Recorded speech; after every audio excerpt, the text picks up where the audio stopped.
ఎప్పుడూ నిరంతరంలో మనస్సులో ఎవరైతే శ్రీరామ జయ రామ జయ జయ రామ శ్రీరామ జయ రామ జయ జయ రామ అని స్మరిస్తూ ఉంటారో ఆ భక్తికి అనురక్తికి యుక్తుడై రామచంద్రమూర్తి అక్కడే ఉంటాడు. వాళ్ళని రక్షించడానికి ఆలస్యం చెయ్యడు. సరిగ్గా గజేంద్ర మోక్షంలో చెరిగించెప్పుడు శంఖచక్రయుగమనం చేయదు ఈ సంధింపడు అన్నట్టుగా విష్ణుమూర్తి ఎలా గజేంద్రుని రక్షించడానికి వచ్చాడో మనం కూడా రామచంద్రమూర్తిని ప్రార్థిస్తే భద్రాచలం మనం ఎక్కడలేదు, వెళ్ళక్కర్లేదు. అక్కడి నుంచి ఆయనే పరిగెత్తుకొస్తాడు. 3 లోకాల్లోనూ ఎక్కడ ఎవరు రామ అంటే రక్షించడానికే ఆయన ఉన్నాడు. కాబట్టి మళ్ళీ హనుమన్ పిలువడు, హనుమా ఎవరో పిలుస్తున్నారయ్యా అండు. హనుమంతుడిని పిలిస్తే ఇంకేం పని అంటే ఈయనే వచ్చేస్తాడు వెంట. అందుకని ఆయన హనుమంతుడిని పిలవడు.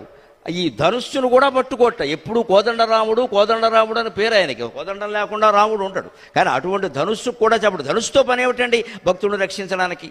జానకీ సుతకు సొంతం చెప్పడు, కానీ జానకీ సతికి సొంతం చెప్పడు, సీతాదేవికి కూడా చెప్పడు. ఎక్కడికి వెళ్ళిపోతున్నాడని